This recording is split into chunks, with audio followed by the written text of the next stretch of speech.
Hello, lovely people. It's me again.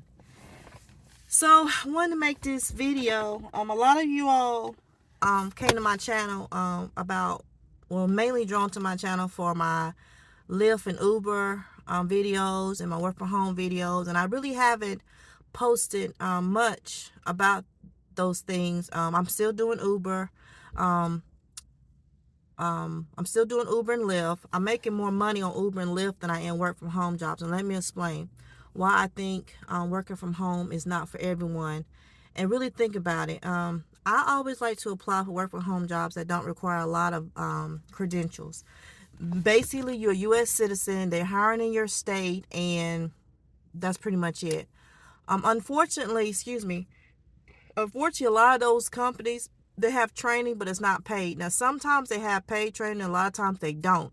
So you have to think about it. Is it really worth you sitting there 4 to 5 hours a day for 2 to 3 weeks? Okay, that's one thing that I think you all should consider whenever you're thinking about transitioning over to work from home. I know everyone says, oh, work from home is a dream, I could be at home, but it's really, you're still working. You still have to perform. You still have to be at that computer desk, locked and loaded. You understand what I'm saying? So I think a lot of people see people on TikTok or YouTube talk about working from home, and they think like, oh my God, I could just work all day in my PJs. But you got to think about it. You still have to perform. You still have to meet the metrics of the company.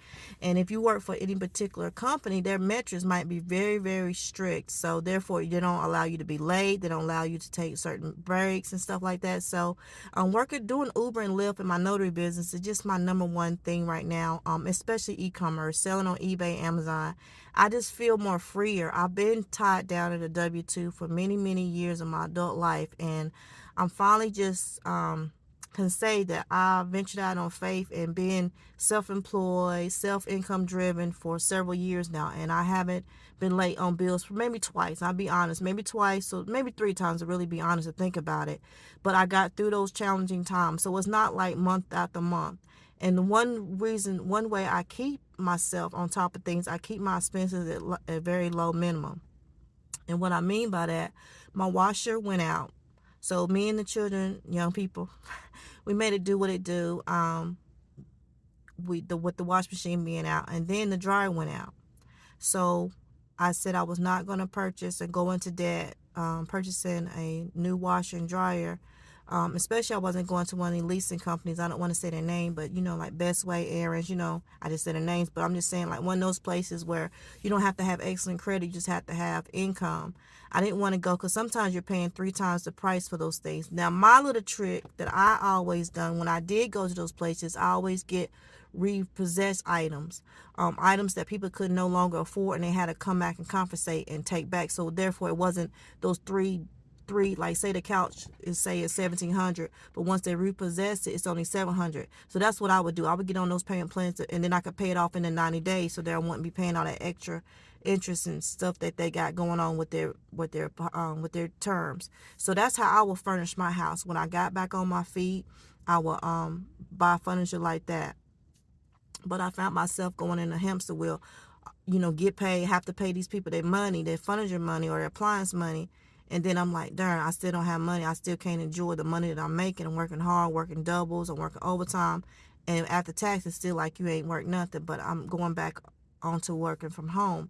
Um, Live Ops let all of us go. Just got an email. Everybody was gone.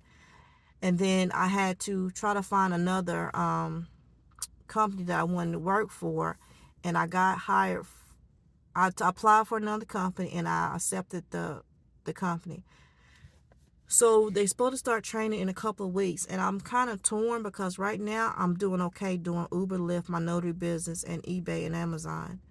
But in the back of my mind, as we're programmed to always like, okay, if I have a job, I have security. But y'all watch my journey, like how I've gone through these companies, did all the training, and right before we was released to go out on our own, they let me go. That non-training at that, non-paid training, what I mean, excuse me. So I guess because of the sourness that I've experienced going through those things with the work from home companies, I'm kind of like, do I even want to move forward? Live Ops did send in the email that if we decided not to move forward, to let them know by a particular date. I'm still in between if I want to move forward. Because like I say, right now, if I get up early in the mornings, about maybe 5 or 6, by 12 o'clock I could be done made $100 on Uber or Lyft. Compared to me working from home and possibly making 10, 11, $12 an hour. I think my reasoning behind that was, in the beginning, was I had a W-2 job, and these work from home jobs like for extra money, but it would never be extra money because I always get these appliances, loans and leases, and getting cell phones on payment plans, and couldn't pay for the cell phone, so I have to go through one of these second finance companies. You know what I'm saying? I can't think of the names, but y'all know what I'm talking about. So it's like, other than just saving up paying for that cell phone cash, I would break it out in payments, and that was, they would charge me 2 times, 3 times what the cell phone was actually costing, plus the payment each month for the cell phone plan. Same thing about the refrigerator. I got a refrigerator. It was my dream refrigerator, side by side, French doors with the ice maker and water dispenser. And I've always wanted one. And I got one, and I got on payment plans for which I should have saved up for. I found myself a financial situation, and I got behind on it. I was able to keep it, but it went on my credit. So just in bedroom sets, same thing. Bedroom sets, not just saving up, buying a whole bedroom set. Now, this one particular company got this mattress deal going on. Buy one mattress, get another mattress free or half off. I'm tempted. We need mattresses. We really, really need mattresses. I didn't really realize how bad we needed mattresses. But if I can't save, y'all, if I can't get out here and grind and hustle, I'm not doing it. So back to the work from home jobs. Just think about, if it's different ways for you to make the money quicker or faster, legal, then I would say go for it. I know a lot of people in the comments say they don't feel comfortable driving people around on Uber and Lyft. I get it. I had signed up for Lyft many, many years ago when they first came in market, and never drove. I think I had my Lyft account. My Lyft account is older than my Uber account, but I think I had my Lyft account open longer, but I never signed up on the platform. I never hit go and took a ride until probably about, I don't know, probably about 2, 3 years later. And then it's been, I haven't looked back since. I haven't had any scary stories, but that's just me in my market. My market's pretty good, but you do have to time it, and pick what times. I drive during the day. When I first started Uber and Lyft, I drove at night and early morning. Now I drive during the day because my children are older now, and they can be at home, and then they have their little friends and little things that they like to do. So they're not necessarily left alone, unsupervised. And then if anything happened, they can reach me. So that's one reason why I changed my driving technique to that. But just back to the work from home situation, just realize, like, you still have to work. People who have children, I advise you to try to find a routine or find you a support system who can help you with your children. I don't think it's good for children to be in the house all day and all night while you working from home. That's just my personal opinion. If you don't have a flexible job where you can maybe log in while they sleeping, and then be up while they're fixing their breakfast, lunch, and dinner. Take them out to the park, take them in the car to the store, so they know how to deal out in public. This is just a little parenting tip. I was a parent with 3 children all by myself, and I didn't have much help. I did have help, but I didn't have help like that. I had to train my children how to act out in public. A lot of times people say, "Oh, I can't go to the grocery store with my child. I can't go here. I can't go." My children went with me everywhere, and they were trained how to behave, how to sit there and be quiet, not run around, not climb on the furniture, not run in the stores. I trained them, so therefore that kept the stress down on me.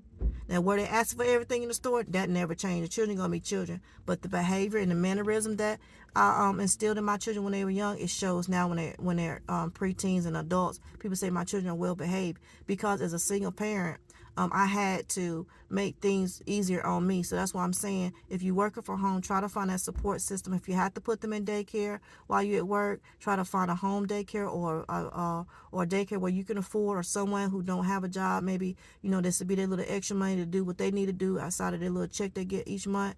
That you feel secure with them. Watching your children while you work. You can't work and worry about your children. I don't care what nobody say. Even if you have a big major daycare, nobody can leave their children there at the daycare and be at work and not be worrying about them. That it just doesn't work. Our brains aren't wired. Mothers and fathers, if your children, every time you drop them off, they're crying, they're scared, they don't want to let you go, like they're tetrified, something's going on. So that's just a parenting tip. So back to the work from home situation. Just think about, if you really want to sacrifice or can sacrifice, taking that time off for that training unpaid.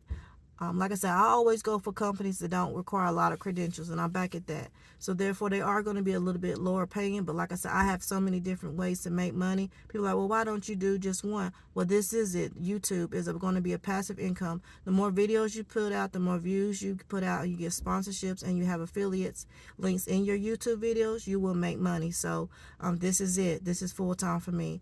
On top of everything else, I do have something else that I'm looking into doing. I will share with you all my journey into that. I always wanted to have something I could help people, and I've been thinking about that for the latest, because I've been going through some things, and I'm like, well, Lord, when I leave, what will I be remembered for? And I've been like, well, what will I be remembered for? Like, will anybody even show up at my my funeral, or my service? And I'm like, well, it really don't matter if anybody show up. It's just my impact while I'm here on earth.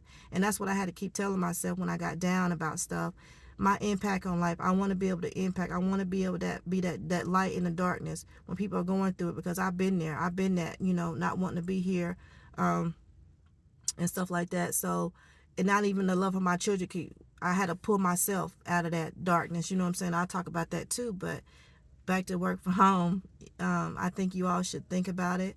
It is a good opportunity if you can, especially if you don't have transportation. I've been through the points where in spouts throughout my life where I didn't have transportation, so working from home was absolutely fantastic.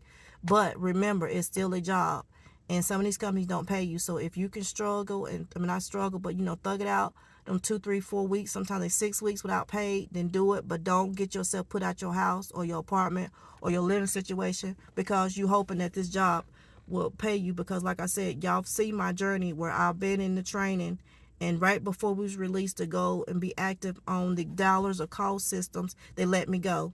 So all that sacrifice time, it was in vain. It was in vain, I feel. So I'm kind of scarred behind that right now, but I know I'm gonna get through it, and I'll keep y'all updated if I decide to move forward with that company. It's in the medical field. I was a healthcare tech, C/CNA for many, many moons, and I really enjoyed it. I just got tired of the politics of it. I enjoy helping people because they really needed it. So I didn't mind being a CNA healthcare worker.